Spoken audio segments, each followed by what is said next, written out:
TRP நடத்தக்கூடிய PGTRB எல்லா எக்ஸாமுக்குமே அதாவது எல்லா மேஜருக்குமே நம்முடைய அகாடமி சார்பாக new syllabus wise material plus test page எல்லாமே நம்ம ப்ரொவைட் பண்ணிட்டு இருக்கோம். எல்லாமே 110க்கு ஒரு 85 ப்ளஸோ 95 ப்ளஸோ நம்ம எப்படி ஸ்கோர் பண்ணணும் அப்படிங்கிற மாதிரி டீட்டெயிலாக பார்க்க போகிறோம். இது மட்டும் இல்லாமல் education psychology, current affair GK அதுவுமே நம்ம எப்படி படிக்கணும் அப்படிங்கிற மாதிரி டீட்டெயிலாக பார்க்கலாம். ஓகே, நான் டிஎன்பிசி படித்தேன், நான் ஸ்கூலில் 5 வருஷமாக 6 வருஷமாக ஒர்க் பண்ணிகிட்ருக்கேன், காலேஜில் 2-3 வருஷமாக லெக்சராக ஒர்க் பண்ணிகிட்ருக்கேன் அப்படிங்கிற மாதிரி ஒரு ஆணவம், ஒரு தெனாவட்டு அப்படிங்கிற மாதிரி இல்லாமல் நான் பிஜிடிஆர்பி எக்ஸாம் படிக்க போகிறேன்.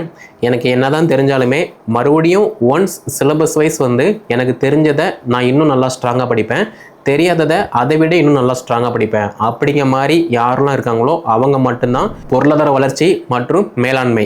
நெக்ஸ்ட் என்ன அப்படின்னா எக்கனாமிக்கோட அந்த அட்மாஸ்பியர் எப்படி இருக்குது, அதே மாதிரி எக்கனாமிக்கோட என்வரன்மெண்டல் எப்படி இருக்குது அப்படிங்கிற மாதிரி பார்க்கணும்.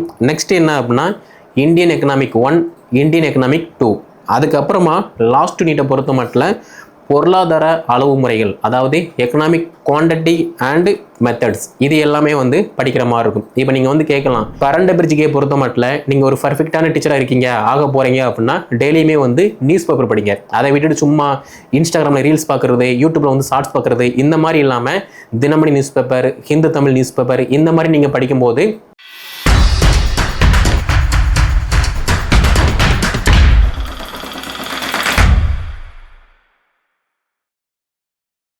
டிஆர்பி நடத்தக்கூடிய பிஜிடிஆர்பி எல்லா எக்ஸாமுக்குமே அதாவது எல்லா மேஜருக்குமே நம்முடைய அகாடமி சார்பாக new syllabus wise material plus test page எல்லாமே நம்ம ப்ரொவைட் பண்ணிகிட்டு இருக்கோம். எல்லாமே ஆன்லைன் மூடில். சேம் டைம் இந்த வீடியோ தொகுப்பில் பிஜிடிஆர்பி எக்கனாமிக்ஸ் பொருளாதாரம் எப்படி படிக்கணும், நியூ சிலபஸை பொறுத்த மட்டும் என்னென்ன மாற்றங்கள் இருக்குது, அதே மாதிரி நம்ம எப்படி படித்தோம் அப்படின்னா இந்த நியூ சிலபஸை கவர் பண்ண முடியும், அதே மாதிரி மேஜரில் 110க்கு 110 எடுக்க முயற்சி பண்ணணும், அதே மாதிரி 110க்கு ஒரு 85 ப்ளஸோ 95 ப்ளஸோ நம்ம எப்படி ஸ்கோர் பண்ணணும் அப்படிங்கிற மாதிரி டீட்டெயிலாக பார்க்க போகிறோம். இது மட்டும் இல்லாமல் education psychology, current affair GK அதுவுமே நம்ம எப்படி படிக்கணும் அப்படிங்கிற மாதிரி டீட்டெயிலாக பார்க்கலாம். ஓகே, ஃபர்ஸ்ட் ஆஃப் ஆல் என்ன அப்படின்னா நான் டிஎன்பிசி படித்தேன், நான் ஸ்கூலில் 5 வருஷமாக 6 வருஷமாக ஒர்க் பண்ணிகிட்ருக்கேன், காலேஜில் 2-3 வருஷமாக லெக்சராக ஒர்க் பண்ணிகிட்ருக்கேன் அப்படிங்கிற மாதிரி ஒரு ஆணவம், ஒரு தெனாவட்டு அப்படிங்கிற மாதிரி இல்லாமல் நான் பிஜிடிஆர்பி எக்ஸாம் படிக்க போகிறேன். எனக்கு என்ன தான் தெரிஞ்சாலுமே மறுபடியும் ஒன்ஸ் சிலபஸ் வைஸ் எனக்கு தெரிஞ்சதை நான் இன்னும் நல்லா ஸ்ட்ராங்காக படிப்பேன், தெரியாததை அதை விட இன்னும் நல்லா ஸ்ட்ராங்காக படிப்பேன் அப்படிங்கிற மாதிரி யாரெல்லாம் இருக்காங்களோ அவங்க மட்டும்தான் பிஜிடிஆர்பி எக்ஸாமில் சக்ஸஸ்ஃபுல்லாக பாஸ் பண்ண முடியும். ஓகே, அதே மாதிரி சார் நான் டிஎன்பிசி குரூப் 4க்கு படித்தேன், குரூப் 2க்கு படித்தேன், அதனால தமிழ் எனக்கு ஈஸி, அதே மாதிரி நான் டிஎன்பிசி குரூப் 1க்கு படித்தேன், அதனால எக்கனாமிக் எனக்கு நல்லாவே தெரியும், அதே மாதிரி நான் ஸ்கூலில் 2-3 வருஷமாக ஒரு ப்ரைவேட் ஸ்கூலில் ஒர்க் பண்ணிகிட்ருக்கேன், அதனால எனக்கு எல்லாமே தெரியும், நான் ஒரு காலேஜில் கெஸ்ட் லெக்சராக ஒர்க் பண்ணிகிட்ருக்கேன், அதனால எனக்கு எல்லாமே தெரியும் இப்படின்னு யாரெல்லாம் சொல்லி ஒரு தெனாவட்டில் இருக்கீங்களோ நீங்கள் யாருமே எக்ஸாம் பாஸ் பண்ண முடியாது. ஓகே, அதே மாதிரி நீங்கள் என்ன பண்ணணும் அப்படிங்கிற மாதிரி கேட்டிங்க அப்படின்னா நான் டிஎன்பிசி படித்தேன், அதே மாதிரி ஸ்கூலில் ஒர்க் பண்ணேன், காலேஜில் ஒர்க் பண்ணேன் அப்படிங்கிற மாதிரி மைண்ட் செட் எல்லாமே தூரத்துக்கு போட்டுட்டு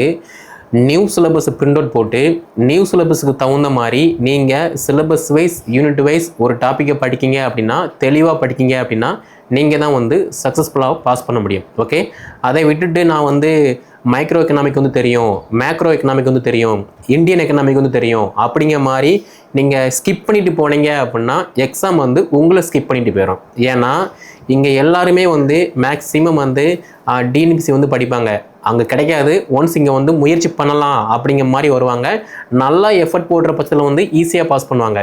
அதே மாதிரி டிஆர்பி படிச்சுட்டு இருப்பாங்க, டிஆர்பி கிடைக்கல, நான் டிஎன்பிசி குரூப் 1 படிக்க போகிறேன், குரூப் 2 படிக்க போகிறேன் அப்படிங்கிற மாதிரி அங்கிட்டும் இல்லாமல் இங்கிட்டும் இல்லாமல் 2 பக்கமும் ஜம்ப் பண்ணிட்டு இருப்பாங்க, அவங்களுமே பாஸ் பண்ண முடியாது.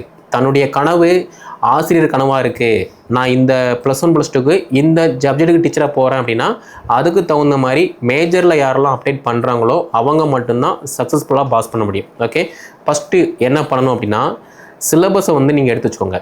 சிலபஸில் 10 யூனிட் அவைலபிளாக இருக்குது, அந்த 10 யூனிட்டுமே எக்கனாமிக்ஸ்க்கு மஸ்ட் இம்பார்ட்டன்ஸ். ஓகே, ஃபஸ்ட் யூனிட்டை பொறுத்த மட்டும் நமக்கு என்ன இருக்குது அப்படின்னா மைக்ரோ எக்கனாமிக் இருக்குது, அதே மாதிரி மேக்ரோ எக்கனாமிக். மைக்ரோ எக்கனாமிக்கை பொறுத்த மட்டும் ஃபர்ஸ்ட் யூனிட்டு அதாவது நுண்ணியல் பொருளாதாரம், செகண்ட் யூனிட்டை பொறுத்த மட்டும் மேக்ரோ எக்கனாமிக் பேரியல் பொருளாதாரம், தேர்ட் யூனிட்டை பொறுத்த மட்டும் மணி பேங்கிங் அதாவது பண வங்கினா என்ன அப்படிங்கிற மாதிரி பார்க்கணும்.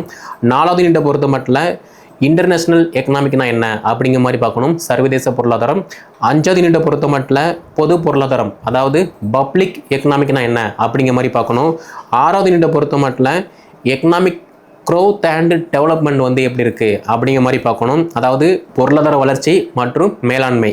நெக்ஸ்ட் என்ன அப்படின்னா எக்கனாமிக்கோட அந்த அட்மாஸ்பியர் வந்து எப்படி இருக்குது, அதே மாதிரி எக்கனாமிக்கோட என்வரன்மெண்டல் வந்து எப்படி இருக்குது அப்படிங்கிற மாதிரி பார்க்கணும். நெக்ஸ்ட் என்ன அப்படின்னா இந்தியன் எக்கனாமிக் 1, இந்தியன் எக்கனாமிக் 2. அதுக்கப்புறமா லாஸ்ட் யூனிட்டை பொறுத்த மட்டும் பொருளாதார அளவு முறைகள் அதாவது எக்கனாமிக் குவான்டிட்டி அண்ட் மெத்தட்ஸ், இது எல்லாமே வந்து படிக்கிற மாதிரி இருக்கும். இப்போ நீங்கள் வந்து கேட்கலாம் இது எல்லாமே எங்களுக்கு தெரியும் அப்படிங்கிற மாதிரி கேட்கலாம். இது எல்லாமே தெரிஞ்சாலுமே எல்லாருமே வந்து பாஸ் பண்ண போகிறது கிடையாது. ஓகே, தமிழ் மீடியம்னா தமிழில் நீங்கள் ப்ராப்பராக படித்து ஈஸியாக வந்து பாஸ் பண்ணலாம். இங்கிலீஷ் மீடியம்னா இங்கிலீஷில் படித்து ப்ராப்பராக வந்து பாஸ் பண்ணலாம். அதை விட்டுட்டு எனக்கு தமிழ் பாதி தெரியும் இங்கிலீஷ் பாதி தெரியும் நான் ரெண்டையும் சேர்த்து படிப்பேன் அப்படின்னா பாஸ் பண்ண முடியாது. ஏன்னா ஒரு லாங்குவேஜ் எடுத்து நீங்கள் ப்ராப்பராக படிக்கிற பட்சத்தில் ஈஸியாக வந்து பாஸ் பண்ணலாமே தவிர அதை விட்டுட்டு அங்கிட்ட ஒரு கால் இங்கிட்ட ஒரு கால் வச்சிங்க அப்படின்னா பாஸ் பண்ண முடியாது. ஓகேவா? இப்போ இந்த 10 யூனிட்டை பொறுத்த மட்டும் எங்கேருந்து படிக்கணும் அப்படிங்கிற மாதிரி கேட்டிங்கன்னா ஃபஸ்ட்டு நீங்கள் ஃபோக்கஸ் பண்ண வேண்டியது 6 to 12th வரைக்குள்ள எக்கனாமிக் லெசன்ஸ் எல்லாமே வந்து நல்லா ஃபோக்கஸ் பண்ணுற மாதிரி இருக்கும். ஓகே, நம்ம எக்ஸாம் எழுத போகிறது பிஜிடிஆர்பி, ஏன் ஸ்கூல் புக் படிக்கணும் அப்படிங்கிற மாதிரி கேட்டிங்க அப்படின்னா நீங்கள் ஸ்கூலில் ஒர்க் பண்ணலாம், ஒர்க் பண்ணாமல் இருக்கலாம், டிஎன்பிசி படிக்கலாம், படிக்காமல் இருக்கலாம், இல்லைனா எந்த ஒரு எக்ஸாமும் இல்லாமல் இப்போ தான் புதுசாக உங்களுக்கு வந்து ஒரு ஞான உதயம் வந்திருக்கும், அதனால நீங்கள் ஃப்ரெஷ்ஷாக வந்து எக்ஸாம் எழுத வருவீங்க. அதே மாதிரி சம்மந்தமே இல்லாமல் எம்எஸ்சி எம்ஏ பிஎட் படித்து முடிச்சுட்டு ஒரு ப்ரைவேட் கம்பெனியில் வந்து வேலை பார்த்துட்டு இருப்பீங்க. அப்போது நீங்கள் புதுசாக படிக்க வரும்போது 5 ஆண்டு திட்டங்கள்லாம் என்ன, எப்போ கொண்டு வந்தாங்க,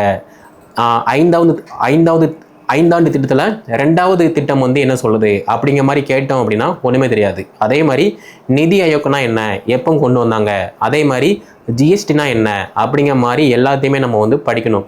இப்போ ஆல்ரெடி ஸ்கூலில் ஒர்க் பண்ணிட்டு இருக்கீங்க அப்படின்னா ஓரளவு அப்டேட் வந்து கிடைக்கும். ஓகே, அதே மாதிரி நீங்கள் டிஎன்பிசி படிச்சீங்க அப்படின்னா ஓரளவு வந்து 5 ஆண்டு திட்டம்னா என்ன அப்படிங்கிற மாதிரி தெரிய வாய்ப்பு இருக்குது, நிதி ஆயோக்னா என்ன அப்படிங்கிற மாதிரி தெரிய வாய்ப்பு இருக்குது. சம்மந்தமே இல்லாமல் நான் படித்து முடிச்சுட்டு வீட்டில் ஹவுஸ் ஒய்ஃபாக இருக்கேன், இல்லை நான் வந்து டீச்சிங் ஃபீல்டு இல்லாமல் நான் டீச்சிங் ஃபீல்டில் ஒரு ப்ரைவேட் கம்பெனியில் வந்து ஒர்க் பண்ணிட்டு இருக்கா அப்படின்னா உங்களுக்கு வந்து இந்த ஆப்ஷன் வந்து இருக்காது. அதாவது இந்த 5 ஆண்டு திட்டம்னா என்ன, எப்போ கொண்டு வந்தாங்க, அது ப்ளஸ்ஸா மைனஸா, நிதி ஆயோக்னா என்ன, ஜிஎஸ்டினா என்ன, எம்எஸ்எம்இனா என்ன அப்படிங்கிற மாதிரி வந்து தெரிய வாய்ப்பு இல்லை. அப்போ இது எல்லாமே தெரியணும் அப்படின்னா நீங்கள் என்ன படிக்கணும், 6ஆம் வகுப்புலேருந்து 12ஆம் வகுப்பு வரை உள்ள எக்கனாமிக் லெசன்ஸ் எல்லாமே வந்து ஃபஸ்ட்டு வந்து நீங்கள் படிக்கிற மாதிரி இருக்கும். ஓகேவா? அதே மாதிரி சார் நான் வந்து ஸ்கூல் புக்கை வந்து படித்து முடிச்சிட்டேன், இதுக்கப்புறமா என்ன பண்ணணும் அப்படின்னா ஸ்கூல் புக்கில் இருந்து நீங்கள் டெஸ்ட் போட்டு பார்க்கணும். ஏன்னா பிஜிடிஆர்பியை பொறுத்த மட்டும் ஒரு டாபிக் இருக்குது அப்படின்னா அந்த டாபிக் சம்மந்தப்பட்ட கொஸ்டின் வந்து எங்கேருந்து வேணால் கேட்கலாம். ஸ்கூல் புக்கிலேருந்து கேட்கலாம், யூஜி பிஜி ரெஃபரன்ஸ் எங்கேருந்து வேணால் கேட்கலாம். அதுக்கு தகுந்த மாதிரி நம்ம ப்ரிப்ரேஷன் பண்ணினா மட்டும்தான் பாஸ் பண்ண முடியுமே தவிர இல்லை நான் படித்தா ரெஃபரன்ஸ் புக்கு மட்டும்தான் படிப்பேன், இல்லைனா யூஜி புக்கு மட்டும்தான் படிப்பேன் அப்படின்னா பாஸ் பண்ண முடியாது. ஏன்னா பிஜிடிஆர்பியை பொறுத்த மட்டும் எல்லாமே பிஜி சிலபஸ். அப்படி இருக்கும்போது school book, UG PG reference இது எல்லாத்தையுமே யார் 1 by 1 படிக்காங்களோ அவங்க மட்டும்தான் பாஸ் பண்ண முடியும். ஓகே, ஸோ புரியும்னு நினைக்கிறேன் உங்களுக்கு. நெக்ஸ்ட் என்ன அப்படின்னா படித்தா மட்டும் போதாது, படித்ததை டெஸ்ட் போட்டு பார்க்கணும். ஓகே, இப்போ நிறைய பேர் சொல்லுவாங்க சார் நான் வந்து டிஎன்பிசி படிச்சுட்டு இருந்தேன், அதனால தமிழ் தகுதி தேர்வு வந்து எனக்கு வந்து எல்லாமே ஈஸி, 100க்கு 100 நான் வந்து எடுத்துருவேன் அப்படிம்பாங்க. ஆனால் இங்கே வந்து பார்த்தோம் அப்படின்னா டெஸ்ட் வைக்கும்போது 100க்கு ஒரு 40 30 தான் வந்து எடுப்பாங்க. அப்போ மார்க் எங்கே போச்சு அப்படின்னா இல்லை நான் வந்து மறந்துட்டேன் அப்படிம்பாங்க. அப்போ இங்கே மறக்கிறதுக்கோ நான் படிக்காமல் தான் இருப்பேன் அப்படின்னு சொல்கிறதுக்கோ வந்து நீங்கள் இந்த எக்ஸாம் எழுதலை. ஒரு ஸ்கூலுக்கு டீச்சராக போகிறீங்க அப்படின்னா உங்களுடைய தகுதியை நீங்கள் வளர்த்துக்கிட்டால் தான் டீச்சராக முடியுமே தவிர அதை விட்டுட்டு நான் வந்து படிக்கவே மாட்டேன், நான் அந்த எக்ஸாம் படித்தேன், நான் இந்த எக்ஸாம் படித்தேன் அப்படின்னா ஒன்றும் பண்ண முடியாது. ஏன்னா ஒவ்வொரு எக்ஸாமுக்குமே வந்து கொஸ்டின் பேட்டர்ன் வந்து மாறும், அதே மாதிரி கொஸ்டினுக்கான அந்த ஆன்சர் ஸ்டைலுமே வந்து மாறும். ஏன்னா டைரெக்டாக கேட்டாங்க அப்படின்னா ஈஸியாக வந்து எல்லாருமே ஆன்சர் பண்ண முடியும். ஆனால் இன்டைரக்டாக கேட்கும்போது ட்விஸ்ட் வச்சு கேட்கும்போது அந்த கொஸ்டினுக்கான ஆன்சர் வந்து அதுவா இதுவா அப்படிங்கிற மாதிரி வந்து குழப்பம் அடையும். அதனால படிக்கும் போதே வந்து தெளிவாக படிக்கணும். ஸோ ஒரு யூனிட் நீங்கள் படிக்கீங்க அப்படின்னா அந்த யூனிட்டை படித்து முடிச்சதுக்கப்புறமா ப்ராப்பராக வந்து டெஸ்ட் போட்டு பாருங்கள். ஓகே, சேம் டைம் என்ன அப்படின்னா மேஜரை பொறுத்த மட்டும் எல்லாருமே வந்து அப்டேட்டாக இருப்பாங்களா அப்படின்னா கண்டிப்பாக கிடையாது. நீங்கள் ஸ்கூலில் ஒர்க் பண்ணுறேன் அப்படின்னா நீங்கள் ஸ்கூலில் +1 +2 புக்கு மட்டும்தான் அப்டேட்டாக இருக்குமே தவிர, இப்போ 5ஆண்டு திட்டங்களை பற்றி நீங்கள் ஏதாவது ஒரு எக்ஸாம்பிள் சொல்லுங்கள் அப்படின்னா எக்ஸாம்பிள் சொல்லுவீங்க. ஆனால் இன்டெப்த்தாக வந்து கேட்கும்போது அதுக்கான அந்த விளக்கம் வந்து தெரியாது. அதே மாதிரி நிதி ஆயோக் எப்போ கொண்டு வந்தாங்க, என்ன பர்பஸ்க்காக கொண்டு வந்தாங்க அப்படிங்கிற மாதிரியுமே வந்து நம்ம டீட்டெயிலாக வந்து படிக்கணும்.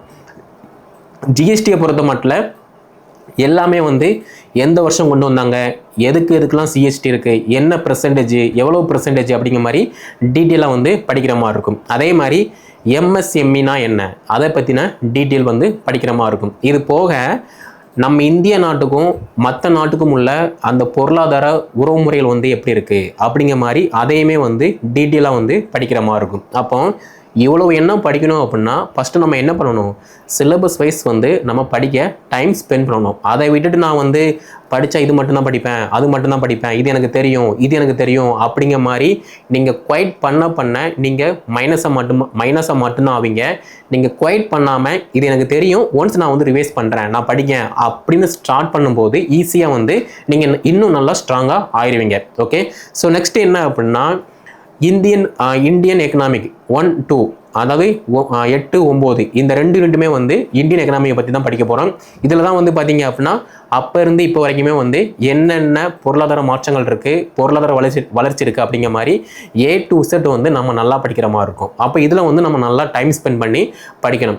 இது போக வந்து பார்த்தீங்க அப்படின்னா பொருளாதார வளர்ச்சி, எக்கனாமிக் க்ரோத் அண்ட் டெவலப்மெண்ட், இதை பொறுத்த மட்டும் தமிழ்நாட்டினுடைய பொருளாதாரம் எப்படி இருக்குது, அதே மாதிரி நம்ம இந்தியாவோட பொருளாதாரம் வந்து எப்படி இருக்குது, எந்தெந்த நாட்டோட வந்து நம்ம இந்தியா பொருளாதாரம் வந்து உறவு முறையில் வந்து நிலைத்திருக்கு அப்படிங்கிற மாதிரி டீட்டெயிலாக வந்து நல்லாவே வந்து படிக்கிற மாதிரி இருக்கும். ஓகேவா, ஸோ இப்படி படித்தா மட்டும்தான் மேஜரை வந்து நல்லா கவர் பண்ண முடியுமே தவிர, அதை விட்டுட்டு நான் வந்து இதை மட்டும்தான் படிப்பேன், அதை மட்டும்தான் படிப்பேன் அப்படிங்கிற மாதிரி இருந்தீங்க அப்படின்னா படிக்க முடியாது. ஓகே, ஸோ நான் ஃபஸ்ட்டே சொன்ன மாதிரி தான், ஒரு யூனிட்டை நீங்கள் படிக்கிங்க அப்படின்னா ப்ராப்பராக வந்து படிங்க, படித்ததை நீங்கள் ப்ராப்பராக டெஸ்ட்டு போட்டு பாருங்கள். இதுக்கப்புறமா வந்து அடுத்த யூனிட்டு, அதுக்கப்புறமா அடுத்த டெஸ்ட்டு, இந்த மாதிரி ஃபாலோ பண்ணும்போது ஈஸியாக எல்லாத்தையுமே வந்து நம்ம கவர் பண்ண முடியும். ஓகே சார், மேஜர் மட்டும் படித்தா போதுமா, சைக்காலஜி வந்து என்ன பண்ணணும் அப்படிங்கிற மாதிரி கேட்டிங்க அப்படின்னா, நீங்கள் மேஜர் வந்து ஃபஸ்ட்டு ப்ரியாரிட்டி, செகண்ட் ப்ரியாரிட்டியாக வந்து உங்களுக்கு எஜுகேஷனல் சைக்காலஜியை பொறுத்த மட்டும் நீங்கள் பிஎட் ஃபஸ்ட்டு செம், செகண்ட் செம், அதே மாதிரி 4th செம் இது எல்லாத்தையுமே நீங்கள் நல்லா படிக்கிற மாதிரி இருக்கும். இது போக மிக முக்கியமான மத்திய அளவில், மாநில அளவில் உள்ள கல்வி திட்டங்கள் வந்து நல்லா படிக்கிற மாதிரி இருக்கும். இப்படி படிக்கும்போது ஈஸியாக 30க்கு 30 மதிப்பெண்களோ 30க்கு 25 மதிப்பெண்களோ ஈஸியாக எடுத்துடலாம். ஓகேவா, கரண்ட் அஃபேர்ஸ்க்கே பொறுத்த மட்டும் நீங்கள் ஒரு பர்ஃபெக்டான டீச்சராக இருக்கீங்க, ஆக போகிறீங்க அப்படின்னா டெய்லியுமே வந்து நியூஸ் பேப்பர் படிங்க. அதை விட்டுட்டு சும்மா இன்ஸ்டாகிராமில் ரீல்ஸ் பார்க்குறது, யூடியூப்பில் வந்து ஷார்ட்ஸ் பார்க்குறது, இந்த மாதிரி இல்லாமல் Dinamani news paper, Hindu Tamil news paper, இந்த மாதிரி நீங்கள் படிக்கும்போது என்ன நடக்கு, மாணவர்களுக்கு வந்து நம்ம எப்படி டீச் பண்ணணும் அப்படிங்கிற மாதிரி ஒரு நல்ல டீட்டெயிலான ஒரு ஐடியா கிடைக்கும். அதே மாதிரி உங்களுக்கான மேஜர் சார்ந்த அறிவுத்திறனுமே வந்து மேம்படும். ஓகே, ஸோ இது எல்லாமே வந்து நீங்கள் ஸ்டெப் பை ஸ்டெப்பாக நீங்கள் பண்ணும்போது ஈஸியாக அடுத்து என்ன பண்ணணும், அடுத்து என்ன பண்ணக்கூடாது, சிலபஸ் எப்படி படிக்கணும், எப்படி படிக்கக்கூடாது அப்படிங்கிற மாதிரி எல்லாத்தையும் விட நீங்கள் நல்லா அட்வான்ஸாகவே வந்து மாறக்கூடிய வாய்ப்பு இருக்குது. நம்முடைய அகாடமியில் படிக்கக்கூடிய டீச்சர்ஸ் எல்லாத்துக்குமே வந்து இனி வரக்கூடிய நாட்களில் ஆல்ரெடி வந்து செகண்ட் பேஜ் வரைக்குமே நம்ம கம்ப்ளீட் பண்ணியாச்சு. தேர்டு பேஜுக்கு வந்து நம்ம டெஸ்ட் சீரிஸ் அண்ட் மெட்டீரியல் எல்லாமே நம்ம வந்து காண்டக்ட் பண்ண போகிறோம். இதில் எப்படி இருக்கும் அப்படின்னு பார்த்தீங்கன்னா, ஃபஸ்ட்டு வந்து சிலபஸ் வந்து ப்ரொவைட் பண்ணுவோம், அதுக்கப்புறமா ப்ரீவியஸ் கொஸ்டின் வந்து ப்ரொவைட் பண்ணுவோம். இந்த ரெண்டுமே வந்து ஆல்ரெடி டெலிகிராம் குரூப்பில் இருக்கும், அதை நீங்கள் ஃபாலோ பண்ணிக்கோங்க. அப்படி இல்லை அப்படின்னா உங்களுக்கு வாட்ஸ்அப் நம்பரில் அனுப்புவோம், அதை நீங்கள் வந்து ஃபாலோ பண்ணுற மாதிரி இருக்கும். ஓகே, ஸோ இதுக்கப்புறமா என்ன இருக்கும் அப்படின்னா 6th, 7th, 8th, 9th இந்த 4 வகுப்புல உள்ள எக்கனாமிக் லெசன்ஸ் எல்லாமே டெஸ்ட் இருக்கும். 9th, 10th, +1, +2 இந்த வகுப்பில் உள்ள எக்கனாமிக் லெசனை பொறுத்து ஒரு 3 யூனிட்டோ, அதாவது 3 லெசனோ 4 லெசனோ சேர்ந்து ஒரு டெஸ்ட் இருக்கும், அதை நீங்கள் வந்து ஃபாலோ பண்ணுற மாதிரி இருக்கும். அப்போ ஸ்கூல் புக் டெஸ்ட் எல்லாமே முடிச்சதுக்கப்புறமா வந்து பார்த்தீங்க அப்படின்னா நியூ சிலபஸ் வைஸ் ஒரு யூனிட்டை வந்து உங்களுக்கு அனுப்புவோம். அந்த யூனிட்ல இருந்து ஒரு டெஸ்ட் இருக்கும், அதை நீங்கள் ப்ராப்பராக வந்து ப்ராக்டிஸ் பண்ணுற மாதிரி இருக்கும். ஓகேவா, ஸோ இப்போ வந்து புரியும்னு நினைக்கிறேன். பேசிக்கு வந்து டெஸ்ட் காண்டக்ட் பண்ண போகிறோம். அதுக்கப்புறமா syllabus wise UG, PG reference இது எல்லாமே சேர்த்து காண்டக்ட் பண்ணுவோம். இது எல்லாமே நீங்கள் படிக்கிற மாதிரி இருக்கும். இப்படி படிக்கும்போது ஈஸியாக வந்து ஒரு சிலபஸில் ஒரு யூனிட்டில் எந்த விதமான டாப்பிக்குமே வந்து மிஸ் பண்ணாமல் எல்லாத்தையுமே வந்து கவர் பண்ணி படிக்கிற மாதிரி இருக்கும். படித்ததை நம்ம டெஸ்ட்டுமே போட்டு பார்த்துடலாம். ஓகேவா, இது வந்து சிம்பிள் தான். ஓகேவா, இதுக்கப்புறமா வந்து சைடு பை சைடு வந்து தமிழ் தகுதி தேர்வுக்கு வந்து already 6th 7th 8th test complete ஆகி இப்போ 9th வந்து நடந்துகிட்டு இருக்கு. அதை நீங்கள் ப்ராக்டிஸ் பண்ணுற மாதிரி இருக்கும். அதே மாதிரி கல்வி உளவியலை பொறுத்த மட்டும் ஆல்ரெடி கல்வி சம்மந்தப்பட்ட எல்லா அப்டேட்டுமே வந்து டெலிகிராம் குரூப்பில் வந்து அப்டேட் ஆகிட்டு இருக்கு. அதை நீங்கள் ஃபாலோ பண்ணுற மாதிரி இருக்கும். கரண்ட் அஃபேர் ஜிகேக்குமே வந்து அப்டேட் ஆகிட்டு இருக்கு. அதையுமே வந்து நீங்கள் ஃபாலோ பண்ணுற மாதிரி இருக்கும். ஓகேவா? ஸோ இதுதான் வந்து மெத்தடு. ஸோ நீங்கள் படித்தா மட்டும்தான் பாஸ் பண்ண முடியுமே தவிர அதை விட்டுட்டு நான் வந்து டிஎன்பிசி படித்தேன், அது எனக்கு எல்லாமே தெரியும், நான் இந்த எக்ஸாம் படித்தேன், அது எனக்கு எல்லாமே தெரியும் அப்படிங்கிற மாதிரி நீங்கள் மைனஸாக இருந்தீங்க அப்படின்னா டிஆர்பி வந்து கிளியர் பண்ண முடியாது. ஓகே, ஸோ இது வந்து மிக மிக முக்கியமானது. நம்ம கிட்ட இருக்கக்கூடிய டீச்சர்ஸ் ப்ராப்பராக வந்து படிக்க ஸ்டார்ட் பண்ணுங்கள். இதுதான் வந்து உங்களுக்கான ஒரு அறிவுரை. இதுக்கப்புறமா வந்து டெஸ்ட் பேஜில் வந்து டெலிகிராம் குரூப்பில் என்ன பண்ணணும் அப்படிங்கிற மாதிரி டெஸ்ட் ஷெட்யூல் எல்லாமே பப்ளிஷ் பண்ணுவோம். அதை நீங்கள் வந்து 1 by 1 ஃபாலோ பண்ணுங்கள். இந்த வீடியோ தொகுப்பில் வேறு ஏதாவது டவுட் இருந்துச்சு அப்படின்னா கீழே வாட்ஸ்அப் நம்பர் இருக்குது, அதை கான்டெக்ட் பண்ணி என்ன டீட்டெயில்னு கேட்கோங்க. அதே மாதிரி பிஜிடிஆர்பி எக்கனாமிக்ஸ் ப்ரிப்பரேஷன் பண்ணுறீங்க அப்படின்னா new syllabus wise Tamil medium and English medium material plus test page எல்லாமே இருக்குது. கீழே டிஸ்கிரிப்ஷனில் வாட்ஸ்அப் நம்பர், கான்டெக்ட் நம்பர் எல்லாமே கொடுத்துருக்கேன். அதை கான்டெக்ட் பண்ணி என்ன டீட்டெயில்னு கேட்டு படிக்க ஸ்டார்ட் பண்ணுங்கள். நம்முடைய சேனல் நீங்கள் சப்ஸ்கிரைப் பண்ணல அப்படின்னா சப்ஸ்கிரைப் பண்ணிக்கோங்க. அடுத்த ஒரு வீடியோ தொகுப்பில் பிஜிடிஆர்பி காமர்ஸ் அண்ட் அக்கௌண்டன்சி வந்து எப்படி படிக்கணும் அப்படிங்கிற மாதிரி டீட்டெயிலாக வீடியோ வரும்.